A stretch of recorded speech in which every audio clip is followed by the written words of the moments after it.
할렐루야. 오늘 이 예배 자리에 오신 성도 여러분을 주님의 이름으로 환영합니다. 오늘 우리가 이렇게 빌레몬서를 함께 봉독했는데 이 하나의 장으로 된 빌레몬서거든요. 단 1장으로 된 빌레몬서인데 이 빌레몬서의 말씀을 우리가 함께 나눌 때 하나님께서 이곳에 모인 우리 가운데 임재하여 주시고 또한 이 말씀을 통하여 우리에게 주시고자 하는 그 하나님의 음성이 우리 마음 가운데 들려오기를 간절히 소망합니다. 오늘 우리가 함께 나누게 되는 빌레몬서는 사도 바울의 옥중 서신 중에 하나입니다. 바울은 감옥에 갇혀 있는 상황 속에서도 하나님의 복음을 전파해야 한다는 자신에게 맡겨진 그 사명에 순종하는 삶을 살았던 사람입니다. 감옥에 갇힌 바울의 삶과 또 바울의 그가 가졌던 생각들은 그 누구보다도 남달랐습니다. 그런 그의 생각이 또 다른 그의 옥중 서신인 빌립보서에 잘 나타나 있는데 우리가 오늘 빌립보서 1장 12절에서 14절 말씀을 한번 같이 시작하며 읽어보도록 하겠습니다. 함께 읽습니다. 형제들아, 내가 당한 일이 도리어 복음 전파의 진전이 될 줄을 너희가 알기를 원하노라. 이러므로 나의 매임이 그리스도 안에서 모든 시위대 안과 그 밖의 모든 사람에게 나타났으니 형제 중 다수가 나의 매임으로 말미암아 주 안에서 신뢰함으로 겁없이 하나님의 말씀을 더욱 담대히 전하게 되었느니라. 아멘. 감옥에 갇혀 있었던 바울이었어요. 감옥에 갇힌 바울이 순환을 당하고 또 고난을 당하고 있지만 그 당하고 있는 그 시간들마저도 그곳에서 만나게 되는 많은 사람들에게 그가 복음을 전파할 수 있다라는 그 사실로 인하여서 하나님께 감사하고 있다라는 것을 우리가 말씀을 통해서 알게 됩니다. 도대체 그렇다면 그 바울 안에 어떠한 믿음의 확신이 있었기에 하나님을 얼마나 믿고 신뢰하고 의지했기에 이런 상황 속에서도 하나님의 복음을 담대하게 전할 수 있는 힘과 능력이 그에게 있을 수 있었을까요? 그의 담대함이 비결이 이어지는 빌립보서 1장 21절에 기록되어 있습니다. 우리 빌립보서 1장 21절 말씀 같이 한번 읽어볼게요. 함께 읽습니다. 이는 내게 사는 것이 그리스도니 죽는 것도 유익함이라. 아멘. 그렇습니다. 바울의 삶은 오직 예수 그리스도의 살아있는 복음을 전파하는 것이 그의 삶의 전부였기 때문에 그에게는 복음 전파를 위한 일 때문에 죽을 수만 있다면 그것은 그에게 있어서 유익한 일이었던 것입니다. 제가 서두에서 말씀드렸지만 오늘 우리가 함께 나눈 빌레몬서는 빌립보서와 마찬가지로 사도 바울이 감옥에 갇혀 있을 때 썼던 옥중 서신 중 하나입니다. 그런데 이 서신서의 특이한 점이 하나 있어요.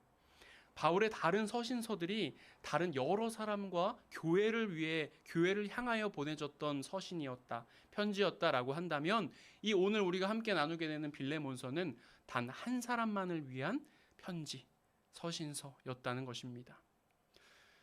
좀 오래된 드라마긴 한데 여러분 혹시 추노라는 드라마 보신 적 있으신가요? 다 보셨어요? 못 보셨나요? 보신 분들도 계실 것 같은데 이 드라마는 조선시대 병자호란 이후에 혼란스러웠던 시대 가운데 그 조선시대 노비들의 삶을 그려낸 배경을 하고 있는 그러한 드라마였습니다. 이 드라마를 보면 주인의 집에서 죄를 짓고 뭐 주인에게 해를 입히거나 뭐 주인을 죽이거나 아니면 도망치거나 했던 그런 노비들의 안타까운 삶과 그들의 생존하는 그러한 것을 배경으로 하고 있는데 이 드라마 속에 나타나는 제가 지금 또 이야기 쭉 잠깐 해드렸는데 이런 그 당시의 노비들의 상황들을 한번 머릿속에 떠올려 보시면 오늘 말씀이 더욱더 쉽게 여러분의 머릿속에 그려지실 거라고 생각이 됩니다. 빌레몬서는 오네시모라고 하는 노예의 신분을 가진 사람을 위해 쓴 그러한 편지입니다. 오네시모는 빌레몬이라고 하는 사람의 노예였습니다. 오늘 본문 18절 말씀을 보면 이 오네시모라는 사람이 주인의 것을 훔쳐 도망친 것 같습니다. 그가 어떤 연유로 바울이 갇혀있는 이 감옥까지 오게 된지는 확실하진 않지만 경로가 어찌되었든 오네시모라는 이 빌레몬 주인의 것을 훔치고 도망친 이 오네시모라는 노예가 감옥에서 바울을 만난 것은 확실합니다. 죄수의 신분인 오네시모였지만 바울의 눈에 비친 그는 주인의 것을 훔쳐 도망친 노예나 죄를 짓고 감옥에 온 죄인이 아니었습니다. 바울에게 있어서 오네시모는 하나님의 형상대로 고귀하게 지음받은 귀한 하나님 나라의 백성일 뿐이었습니다. 그리고 그렇게 하나님의 사랑을 바울이 보이고 또한 전하는 그의 모습을 통해서 죄인이고 또 노예 신분이었던 그 오네시모는 바울이 그 하나님의 사랑이, 예수님의 사랑이 진짜라는 것, 진짜 있다라는 것을 깨닫게 됩니다. 그리고 그는 사랑 가운데 이 땅 가운데 오신, 사랑으로 이 땅 가운데 오신 예수님을 알게 되었고 또한 예수님을 나의 구주로 영접하고 새로운 사람으로 거듭나게 되었습니다. 이러한 감옥에서의 바울과 오네시모의 이 과정을 통해서 친분을 쌓게 된 그들은 아마 그 오네시모는 자신의 신분과 자신이 지금 처해진 상황에 대해서 바울에게 사실대로 이야기했을 것입니다. 사실 나는 빌레몬이라는 사람의 집의 노예였고 그 주인을 피해 도망쳤고 도망쳐서 이 감옥에 오게 된, 마음속에 깊이 감춰둔 누구에게도 말하지 못한 그 사실을 말입니다. 이런 오네시모가 이제 감옥에서 출소할 때가 되었어요. 도망친 노예였어요. 근데 이가 갈 수 있는 곳이 있었을까요? 아마 이 사람은 어디로 갈지 몰라서 굉장히 고민에 빠져 있었을 것입니다. 이가 돌아갈 곳이 어디였겠습니까? 돌아갈 곳은 주인의 집밖에 없었을 거예요. 빌레몬의 집밖에는 없었는데 도망친 이 노예가 다시 주인의 집으로 돌아간다는 것은 자신의 목숨을 내놓고 가야 할 그러한 어려운 상황이었습니다. 그런 그에게 바울은 편지 한 장을 건넵니다. 그리고 하나님 앞에 진정으로 당신이 회개했다면, 진정으로 하나님의 자녀가 되었다면 주인에게로 돌아가서 용서를 구하고 또한 그와 새로운 관계로서 시작할 수 있어야 함을 이야기했습니다. 지금까지 제가 이렇게 쭉 성경의 이야기를 조금 편하게 설명해 드렸는데, 지금까지의 이야기들, 이것이 빌레몬의 노예이자 죄인으로 감옥에 갇혀 있었던 오네시모의 상황들입니다. 이제 이 편지의 수신자 빌레몬에 대해서 함께 나눠보겠습니다. 빌레몬은 골로새 지역에 살았던 아주 부유한 사람이었습니다. 그리고 그는 바울을 만나서 예수 그리스도의 복음을 들었던 사람이고 또한 신실한 그 주님의 사랑으로 말미암아 변화된 사람들 중에 한 사람이었습니다. 자신에게 예수님을 알려주고 또한 자신의 삶 전부를 변화시킨 복음을 전해준 그 바울은 빌레몬에게 있어서 신앙의 스승이자 또한 그 신앙의 나침반과 같은 존재였을 것입니다. 그렇기 때문에 바울은 오네시모를 빌레몬에게 돌려보내며 편지를 보낼 수 있었던 것입니다.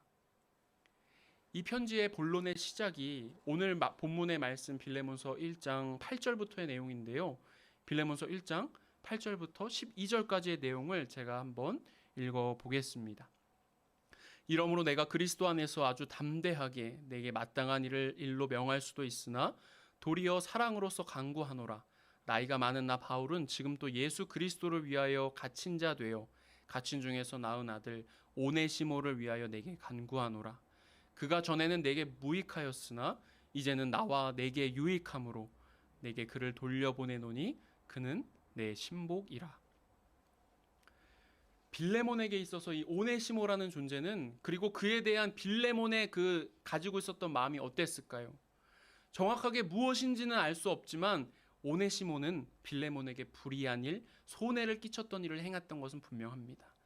당시의 시대 상황상 오네시모는 주인에게 해를 끼친 자로서 사형에 해당하는 중죄인이었습니다.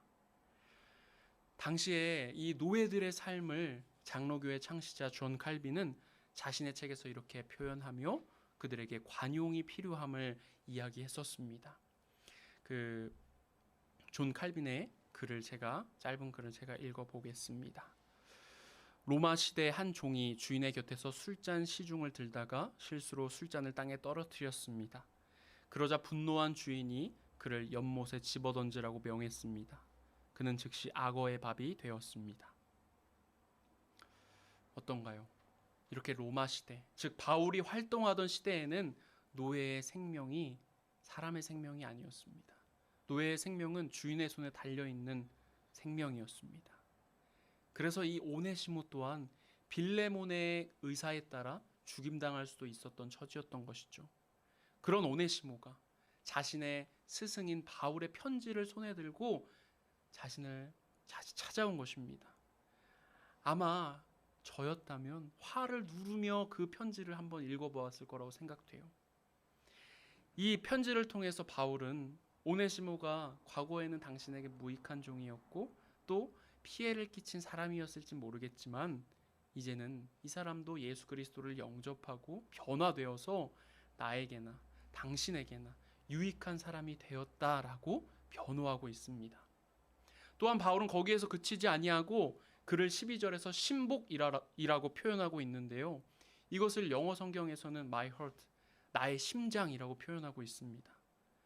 즉 예수 그리스도로 인하여 변화된 오네시모가 바울에게 있어서는 심장과도 같은 아주 중요한 존재로 변화되었다는 것을 빌레몬에게 바울이 이야기해주고 있는 것입니다.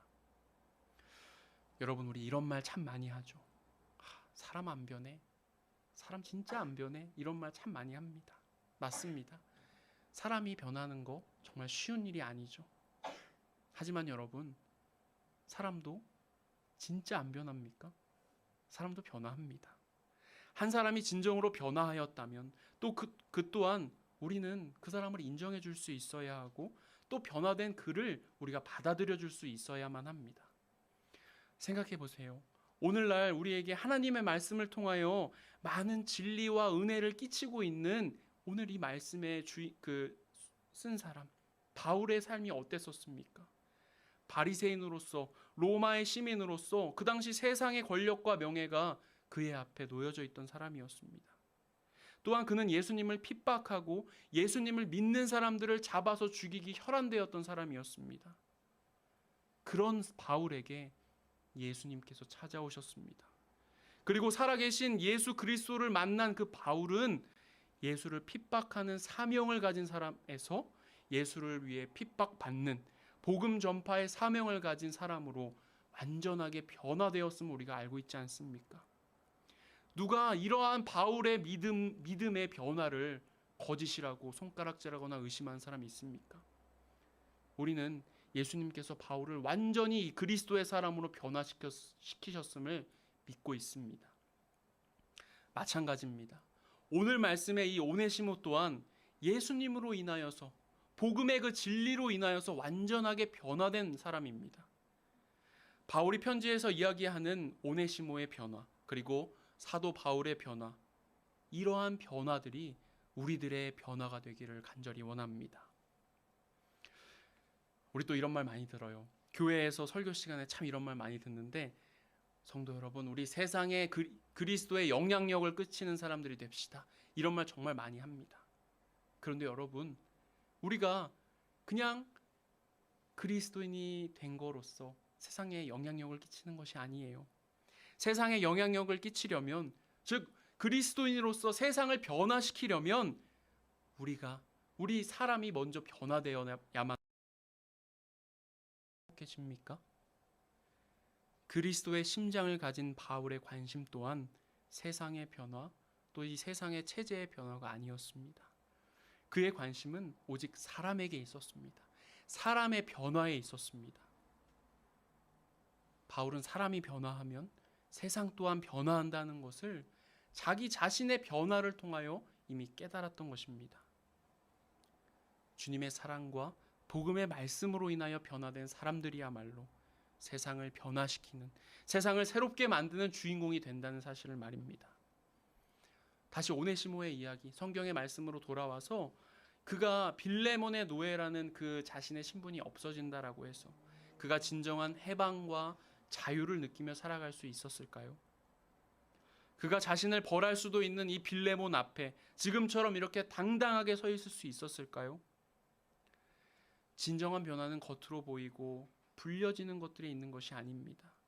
진정한 변화는 그 내면의 변화, 근본적인 것들이 변화되었을 때 이룰 수 있는 것입니다. 그리고 그 근본적인 변화를 통하여 세상이 변화될 수 있는 것입니다. 사랑하는 성도 여러분, 우리 모두가 주님 안에서 진정으로 변화될 수 있기를 소망합니다. 또한 그렇게 변화된 우리가 진정으로 이 세상 가운데 그리스도의 영향력을 나타내며 이 세상을 변화시키며 살아갈 수 있게 되기를 간절히 소망합니다. 앞서 오네시모가 바울에 뭐라고 했나요? 신복, 나의 심장이다라고 바울이 이야기했다고 했습니다. 그리고 이어지는 말씀에서 바울은 그를 형제라고 또한 부르고 있습니다. 빌레몬서 1장 16절 상반절의 말씀인데요. 우리가 이 말씀을 같이 한번 읽어볼게요. 함께 읽습니다. 이후로는 종과 같이 대하지 아니하고 종 이상으로 곧 사랑받는 형제로 둘 자라 라고 이야기합니다.